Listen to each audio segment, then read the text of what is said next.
Саламатсыздарбы урматтуу телекөрүүчүлөр.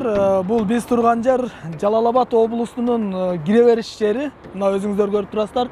Курманбек Баатырдын эстелиги турат.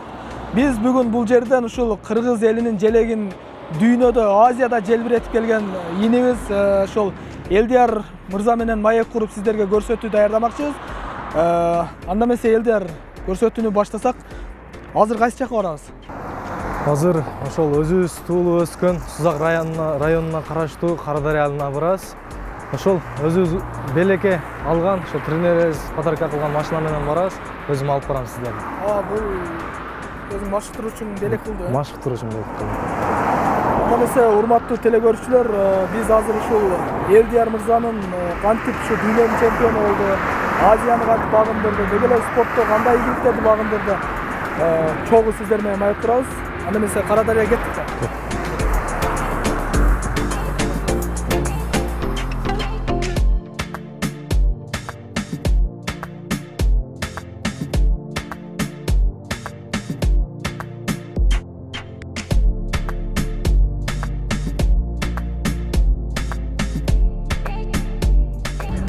Биз айылыбыз Карадарыяга барабыз. Азыр Карадарыядан үйдөгүлөр тосуп алышат, Кудайым буйруса айтып койгонбуз.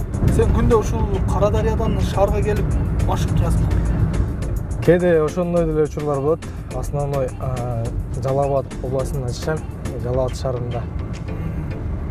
Шаарда турасың? Шаарда. Квартирада турабыз. Студентмин. Жалал Абад мамлекеттик университетинде окуйм, жабыр.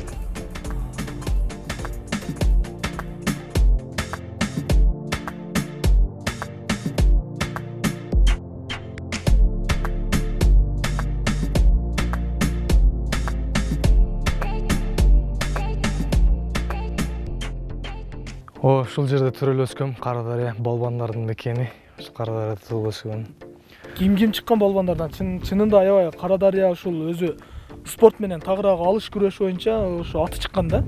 Дүйнөгө, Кыргызстанга атап өтсөң ким?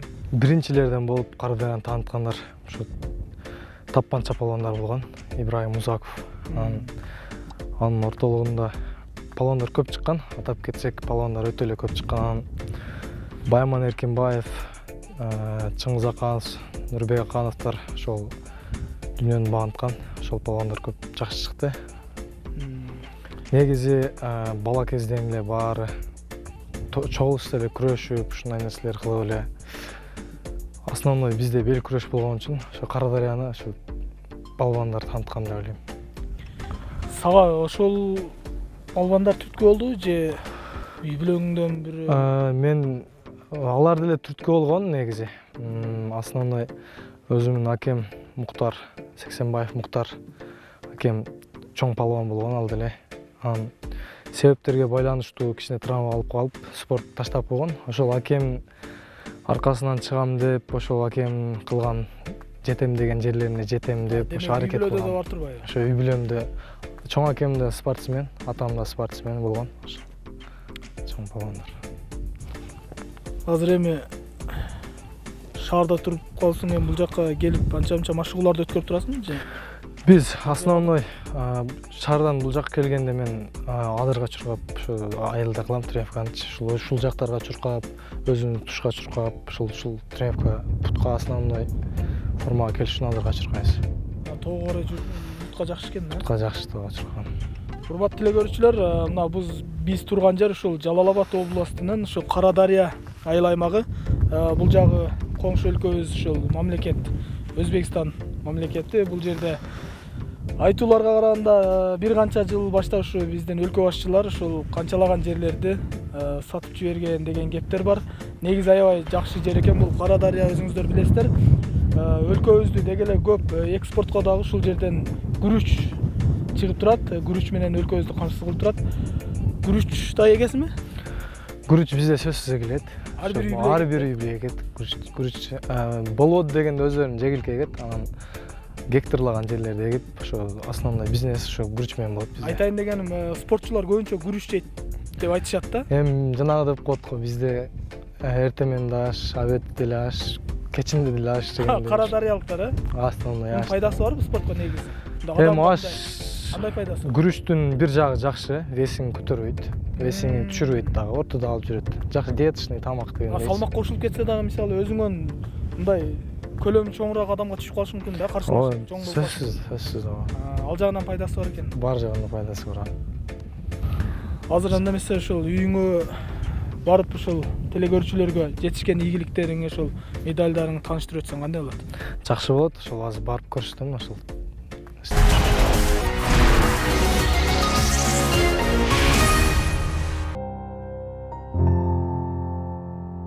Мен өзүм да күрөшүп жүргөм убагында. Балдарым баары күрөшөт. Мындан чоңу деле азыр бул Элдияр үй бүлөдө 3 жыл бір кыздын эң кенжеси. Кызыккан эмеси ушул жаштайынан бизде ушу агаларын көрүп, мындан чоң агалар да күрөшөт. Ошол эле күрөшкөн убагында. Айылдарыбызда күрөш болот. Аш тойлордо дайым күрөшсүз өтпөйт. Өзүңөр билесиңер, Карадария ушул палвандар мекени дегендей.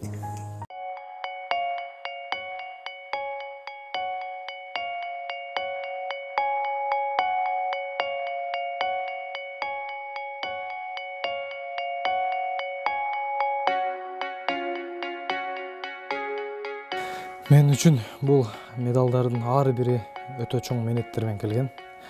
Анан бул жерде айта кетчү эң биринчи алган дипломум мына жерде Карадария айылында чемпионат болгон, 50 кг салмакта биринчи место болгом. Ушул биринчи күрөшүмдө сразу биринчи место болгом айылымда.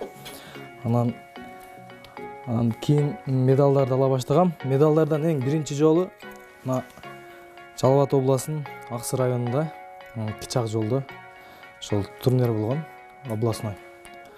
Ошол жерде Ош областы келген, Баткен область, Жалал Абад область, 3 областтын арасында болгон түштүктүн. Ошол жерде биринчи место алгам. Эмне боюнча? Алыш күрөш боюнча. Анан международныйдан алгам мына медалдарды.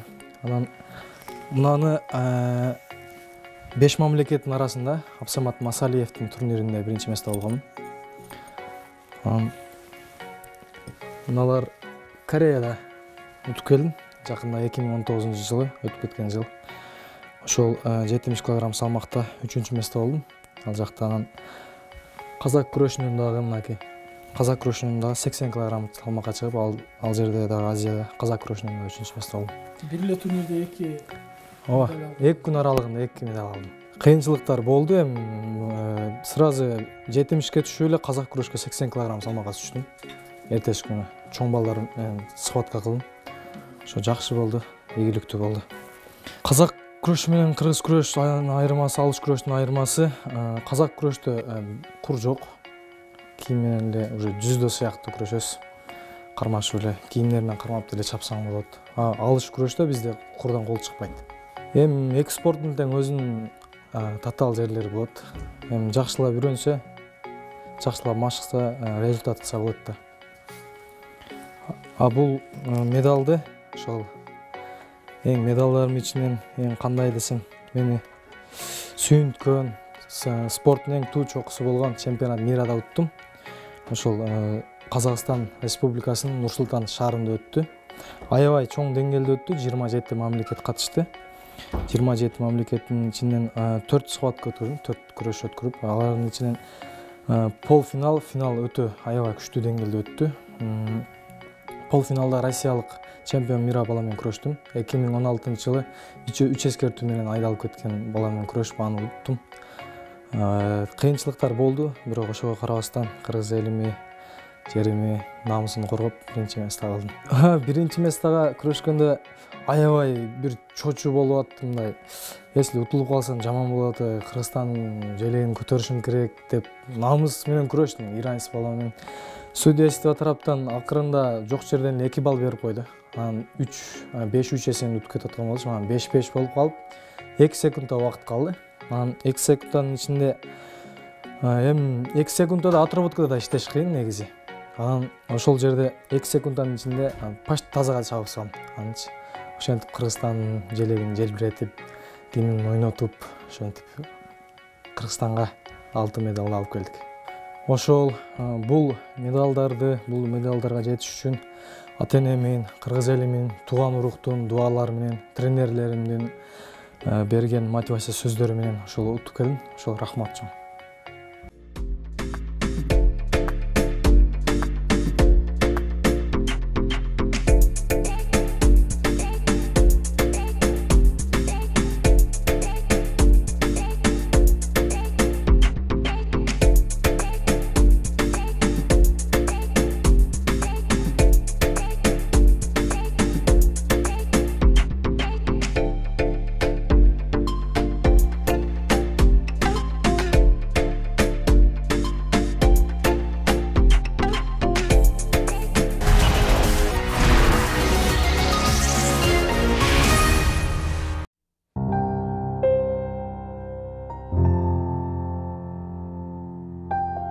Bir 10 yıldır beri bilen bu balanınca günü ertemenen kelip mana stadionda жүгүрөт.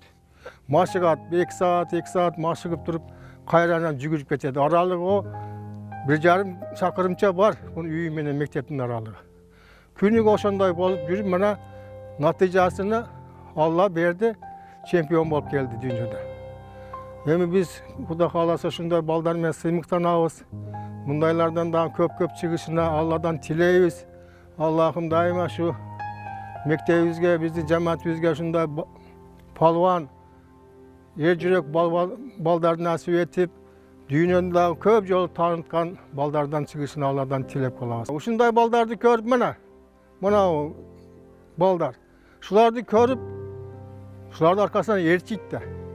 Bekerele kamokma жүрüp, kinolarga жүрüp, telefon karma oturbay, körse men daha şunda bolot ekemin dep, stadionga çıkışat.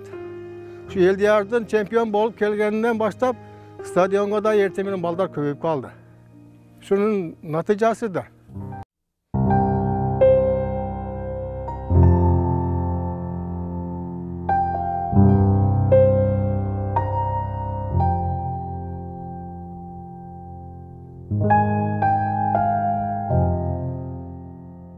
Өзүнөн чоң агаларыны көрүп, залга барчу, өзү кичинесинен эле зирек болчу. Мектепте окуп жүргөндө эле жакшы ийгиликтерди дайым алып келчү. Мектепте жакшы окуду, мектепти президент болуп бүтүрдү. Ата-энелер чогул чыгарганда дайым мактоолорду, жакшы сөздөрдү угуп сүйүнүп калчумун. Спортко болгондо ушу балам күрөшкө кеткенден баштап келгичекти энеде эми башкача туйгу болот. Кыжаалат болуп турасың да балаң үчүнчү. Ийгилигин укканда өтө сүйүнөбүз. Ушу эми эсиң, баягы оюңдун баардык жагы ушу балам кантип экен, баламдын көңүлү кандай экен. Ушу эми кечкурун сураймын, кечинде сураймын, эртең менен сураймын кандай жаттың, ден соолугун сурайбыз. Анан кокустан 3-чү же 2-чи место болуп калганда балам кечигип звонок кылат, өзүбүз сурап калабыз.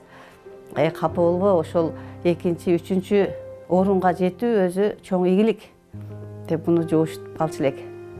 Бул дайым ушу алдыда болгусу келет болчу, ушу алдыңкы орунду алгысы келет болчу.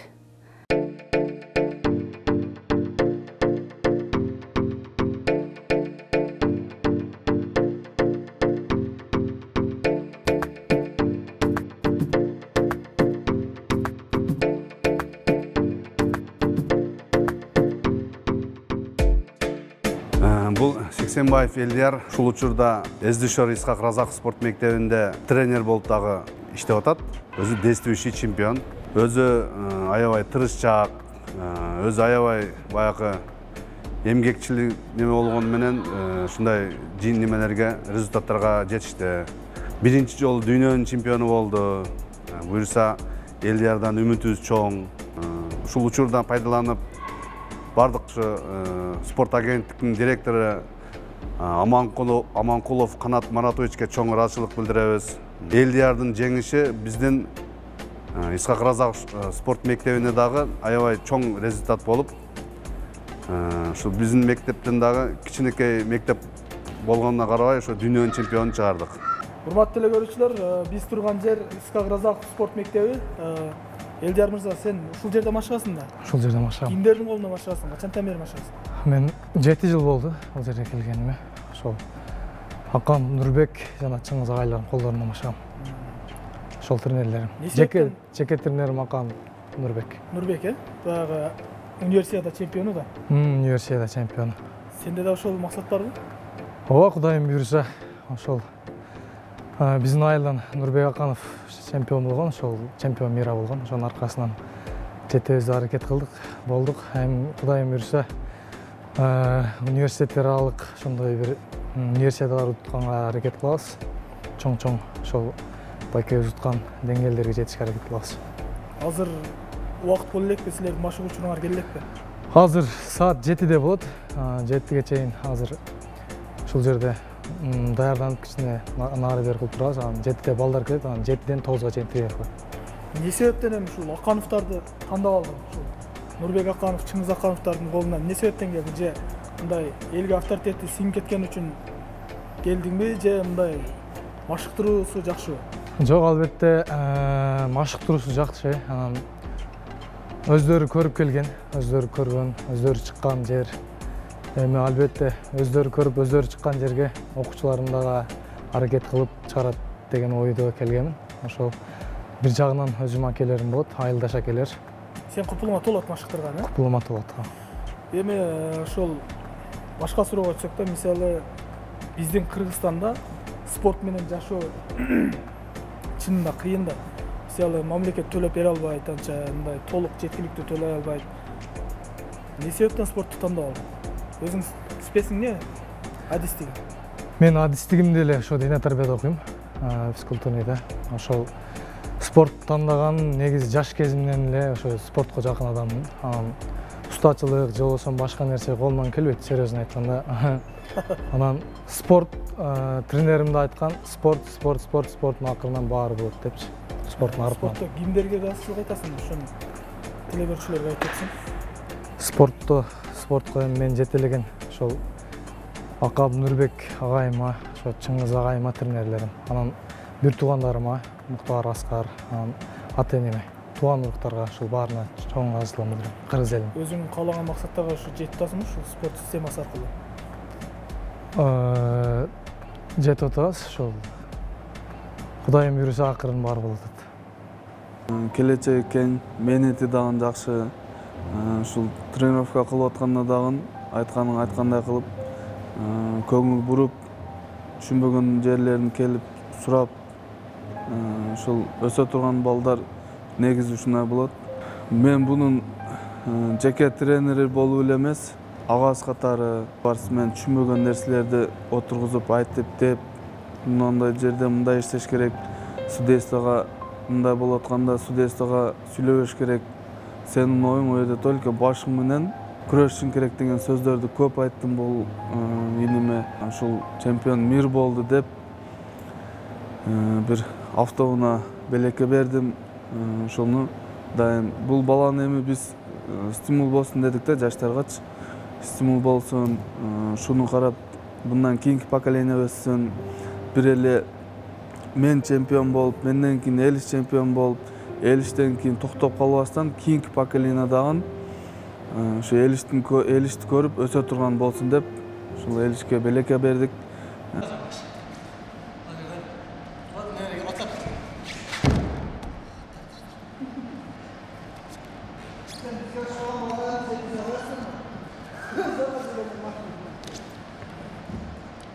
Ama meni karoni turam, 2 sekundda çapkan turam özüm.